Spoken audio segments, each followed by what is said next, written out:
How's it going, everybody? Texas Man here. I hope you guys are all having a spectacular day. Give this video a thumbs up if you guys really enjoy it. Subscribe if you guys haven't already. Also, do me the biggest favor of all, hit the bell notification button so you guys don't miss out on future videos or streams here on my channel. Also, head over to Twitch and follow me at Douglas447 with a capital D. It's got a picture of Detective Pikachu. And we're going to be continuing on reading through Delta Force. This is going to be part 7. If you guys haven't had a chance to check out parts 1 through 6, make sure you guys do that before you continue on into this video. And if you guys are reading along with me, we're going to be starting at Chapter 4, the Spinosaur's Stomping Grounds. I honestly have no idea how long this video is going to be because I've got about an hour to record before I have to be somewhere. So we'll see how long this video is and how long I have for breath before I start just losing my mind or my eyes give out from reading. So I hope you guys enjoy, and let's get into it. Chapter 4, The Spinosaurus Stomping Grounds. I saw what happened to Amanda back on Cassando, said Douglas. Thanks for noticing, said Andrew. Delta Force has only 6 members now, commented Dave. Thanks for pointing that out, said Ash. Douglas, we will not be able to make it to Yan 4. Our ship and the rest of the ships in the fleet are very low on fuel, said Ace. Devon, order the fleet to change course from going to Yan 4 to C7S6 to refuel, said Douglas. Douglas, I am happy my service is helping your team. I have some unfortunate news to deliver, said Ace. What is it? Asked Douglas. We have only about 3,000 droids to combat the average 4,000 demons, said Ace. No matter, for we will win this fight, said Douglas. The armed fleet had left the planet Cassando and was waiting for Nikolai to give an order since his general was no longer alive. This is Nikolai Sith, your lord. I want the core fleet we encountered today to be located immediately, said Nikolai, using a communications device in his command chair to his fleet. Father, I have totaled that we have about 4,000 demons, said Nathan. Perfect. Now go help the radar demons locate the core fleet, said Nikolai. The core fleet, including the NS-17-14, had arrived at the planet C7S6, and each ship was taking turns using the space gas station to refuel. While waiting in line, Andrew informed General Ace about the time machine and the super weapon mission Delta Force was on. We are headed for Yan 4 because my deceased wife and I invented devices to change evil future events, said Andrew. Such as, replied Ace. The destruction of my home planet Delta Mega by this Nikolai Sith person with his demon army, answered Andrew. So what is the plan once we locate the devices? Asked Ace. I will activate the superweapon to destroy the armed fleet and kill every one last of its members. Then I will activate the time machine and return everyone and everything back to their times. However, because we have changed the timeline, Delta Mega's destruction will not take place. And, said Andrew, stopping in his speech and keeping something secret from the rest of the team. Finally, the NS-17-14 was next to refuel, and did so in only 7 minutes. After about an hour of being around the planet C7S6, the core fleet headed for the closest allied planet, Yan 4. Nathan Sith walked onto the command bridge of the armed ship and stood before his father, who was in the command's chair, and began to inform Nikolai that their radar had detected the core fleet surrounding the planet Yan 4. Good work, my son, said Nikolai, after Nathan informed his father. Good work, my son?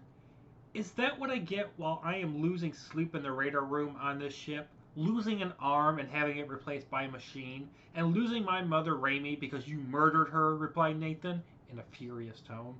What are you talking about? I never killed your mother, replied Nikolai.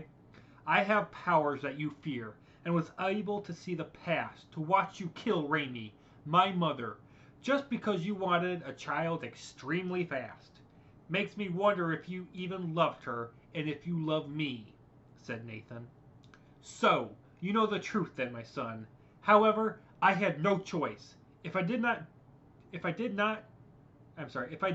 not do what I did years ago, you would not be here. I saw the future, and saw you die because she would not be able to deliver you without birth defects, said Nikolai. I would rather die than her, said Nathan. Nathan activated his red lightsaber and charged towards his father. Nikolai stood up and fired a ball of black smoke towards his son. Nathan ran into the black smoke and realized he was paralyzed. You are my son, Nathan. Killing me won't bring her back from the dead, said Nikolai. I know, yet it will make me the leader to be able to find the time machine and stop you from killing her that night, said Nathan. If I release you, will you promise to no longer attempt to kill me? For together we could find the time machine and bring her back as father and son, said Nikolai. All right, father. However, if you break your end of the bargain, then you will have to deal with me, said Nathan. Nikolai released Nathan from the paralyzed state and sat back down in his command chair. Nathan, have my fleet head for the planet Yan 4, said Nikolai.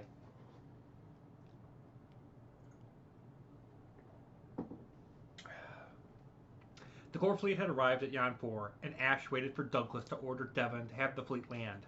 However, Douglas gave a different order.